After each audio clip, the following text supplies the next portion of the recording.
Hi everyone, Coach Stefan Rudolph here, coming to you straight from Arizona State University after winning the National Championships in 2 different divisions, getting 2 golds with my partner Paul in the 40+ men's 40+ A division and Centurion A division as well. And I wanted to go over a little bit. I'm sure a lot of you friends out there, friends and family, know my journey with the epilepsy and the problems I had in the past. This was a published article I had last year in the Racquetball magazine. And also for them to see me out here playing and then winning like this is just a real incentive for me to keep doing what I'm doing on the path of helping others to recover in their dis-ease in life, as far as what I overcame with not only epilepsy but alcohol, partying, escapism, I call it, anything and everything in life. The mental mindset that we have and what we develop and what I call a Ctrl Alt Delete mentality in resetting our mind from who we were and growing into who we want to be is a huge part of life, and never giving up. Always being positive, always understanding that everything happens for a reason. What brought me here today in this area, Sunday here, is from this journey all the way up until the past 3 days of this national championship. I have overcome mental obstacles in battling with what I used to have problems with, the old me, in epilepsy and seizures. I had a football injury in high school. Many of you know this, but I went for 10 years on medication, no problems. Started having seizures in 2003 and 4.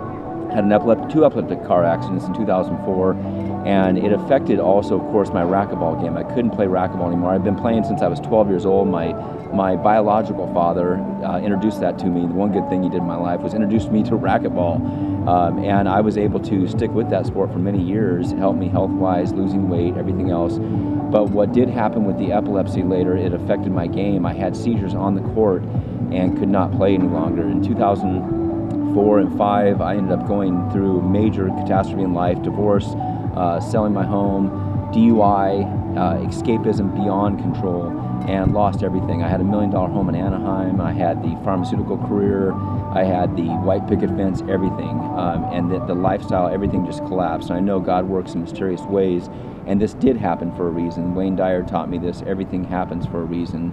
And this is what I focused on in changing my mindset to be more positive. Started praying more, changing my daily habits of eating better. And I went through brain surgery in 2007. And this is the big part of my journey that, people think, well, it's brain surgery is done. That's the medical side of it. You think, well, you're on a medication, you're better. You got surgery, you're better. That's not what happens. I got off medication after the surgery in 2007 and started having seizures again later, like about 2 years later, because I was getting back into racquetball. I had the surgery May 2007, got back into racquetball. I remember in 2008, I bent down and kissed the racquetball court because I was so happy to get back in the game. But I could still feel these auras going on, these blocks, these seizure problems. They're called small malls. And I wasn't having a grand mal, but I would kind of just sit there and get a little dizzy, faded. People kind of, you okay? And it got worse then. In 2008, 2009, also the party life came back, and I started drinking, going to bars again, doing stupid crap like that. But it was not only just the alcohol, it was the food I was filling my body with, it was the area, the people I was surrounding myself with, negative energy, everything in my life collapsed in 2009. I had my first seizure in the racquetball court, grand mal seizure in Escondido, LA Fitness. I then later had another seizure at LA Fitness Vista, and I'll never forget the looks. I wrote an article that was published in Racquetball magazine about this. The looks that these players had, like they didn't want to play with me again. My racquetball career, I felt at the time, was over. And I was in deep depression and a sorrow type of thing because I love racquetball. I ended up selling my gear in 2010. Had a couple more epileptic issues, but also with escape, with partying, with doing stupid crap like that. Everything collapsed in 2012. In a DUI on October 10th, 2012, and that just shifted my life. I woke up in jail and said, enough's enough. I wanted not only get back in the game of racquetball, get back in the game of life and not give up. I was in jail sitting there going, look what I was surrounding myself with. Look who I was. Look who I attracted in my life. I didn't blame them. What I say the biggest part of my life, I turned the F yous to thank yous. Instead of saying F this, F that, F you, it's everybody else's fault. Wayne Dyer taught me when you have one finger pointed at others, you have 3 fingers pointed at yourself. I stopped blaming other people. I started realizing I was attracting these people into my life for a reason. I started praying harder, focusing harder, living harder in a focused mentality of getting out of this block that I was in, that failure was my only option. Success became my only option. I picked up meditation and started saying, I am seizure free, I am epileptic free, it's in my past. And meditating in those areas, and then cut out those words completely. No more epilepsy, no more seizures. I just said I'm healthy, I'm focused, I have a better mindset. Meditating twice a day, usually 10 minutes, 15 minutes in the morning, and then being aware. The biggest part, what I developed, is meditation, awareness, and prayer. That's MAP, mapped my way to success. Meditation and manifestation, awareness and attitude, prayer and positive thinking.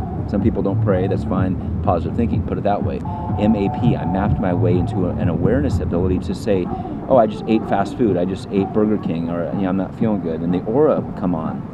Caffeine, soft drinks, Red Dye 40, Monster, 5-hour energy drink, all this stuff. I go down a list of when I started drinking something and put it in my body, my gut instinct would tell me, our gut instinct is able to do this. You know you're not supposed to be around somebody, you know you're not supposed to be drinking this or eating that. You can just kind of tell you're not feeling good later.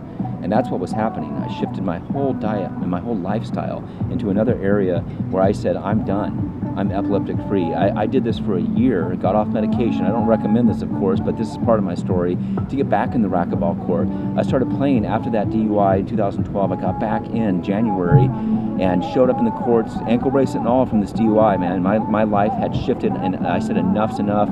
I was not going to drive on a suspended license. I was not going to do anything stupid. I rode a bike for a year, 40 years old, and had to humble myself. And that was it. Shifted out of that, got back into racquetball, started playing intensely for the past 3, 4, 5 years now. It's gone fast. And I started winning tournaments at the C level, the B level, and I got some trophies. I was like, hey, I'm doing pretty good. Took some lessons, did a bunch of things to change my life, but change my mindset.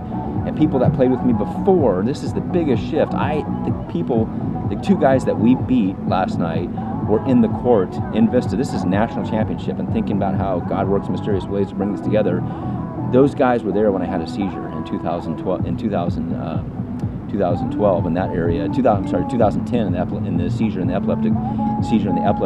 epilepsy that I had in the racquetball court, and I was able to compete against them and beat them, dominated. But it was fun. I was dominating myself, and it was a set of just saying, I'm done having these seizures back then. I'm done having the alcoholism. I'm done with everything. Ctrl Alt Delete. Reset my mind and shifted into this next mindset where I am actually helping people now do the same ideas with my business called Recovered Coaching. This is part of what I started with New Foundations Growth Group, developed into Recovered Coaching, and helping people break obstacles, break dis-ease, break addiction, break the mindset that I have to keep doing what I'm doing, whether it's drinking, smoking, eating, not just an addiction with drugs or alcohol, but really a mindset I can't get past making $30,000 a year, $40,000 a year. This is something that we have to do mentally in order to shift our life on the outer. We have to do the inner sizing and versus the exercising too, but we have to do the inner sizing, is what John Assaraf taught me, and working with him as well. And we have to be able to reset our mind and reset our life. This is an area that I also was published with Les Brown in this book, Living with Heart, that shifted me, and reading all these amazing stories in here. And this is something that I talk about with my epilepsy, that other authors talk about and overcome their obstacles. And this is something that we all need, from the wellness from the inside out, and to be able to shift our mind and know that we can live a better life. So from having the seizures, completely stopping them through meditation, no longer have any issues at all. I'm just aware if I eat something that's not feeling right, there's a gut instinct in me that tells me don't eat that. Another one recently was another monster type of drink I drank, thinking it was an energy drink. And right away I could tell. We all have this ability. That's what I want to reach out to everybody today. It's not just about the gold medals. It's not just about showing off. People say, I'm not showing off, I'm showing up. I'm showing up to the game now. I just shifted that mindset. We have that mentality to not show off, but keep showing up to life and showing up to all these obstacles. So I'm going to give props out to my mother, Janet, especially for loving me all through this and to this day, and to the seizures that I had in the past. It gets emotional, but to look at myself at having 3 epileptic seizures, one in Vista LA Fitness, one in Escondido LA Fitness. I cracked my head open in the weight room, and I remember I had a seizure, fell down, and I could have lost my teeth, and I woke up to the ambulance with a huge gash on my head. And when I got in the hospital, this may sound crazy to some people, but when I got in the hospital, I actually pulled out my camera and took a video and saying enough is enough. I took about a 10-second video just to view my face. So I did not forget that.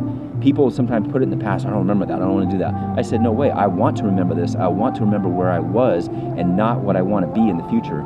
So I shifted that mindset, Ctrl Alt Delete again, and I have a book coming out. I'm going to do this with other authors. I already have about 4 co-authors right now that want to get in on this, do my own book with co-authored stories like this, like Living with Heart. Have about 12 to 15 other authors. I have my story in there. I have 3 or 4 other authors lined up right now. You don't even have to be an author. If you have a great story and you want to get it out there, let me know about this. Ctrl Alt Delete. That's what the book's called. And that's what I want to be able to reset people's minds. And what my chapter is called Achieving Normality, because to me, this is normality. This is getting back in the game. This is where I'm at right now, doing the Rocky Balboa comeback. And Rocky 2 was my favorite movie, of course, because he came back. And that's the comeback in life we have right now. We all have this ability. So stay fit, stay strong, never give up. Check out my website at Recovered Coaching, past tense, recoveredcoaching.com. Hit me up on here if you have any questions. If you'd like a copy of my book, let me know, and I'll be here to keep on growing. Word.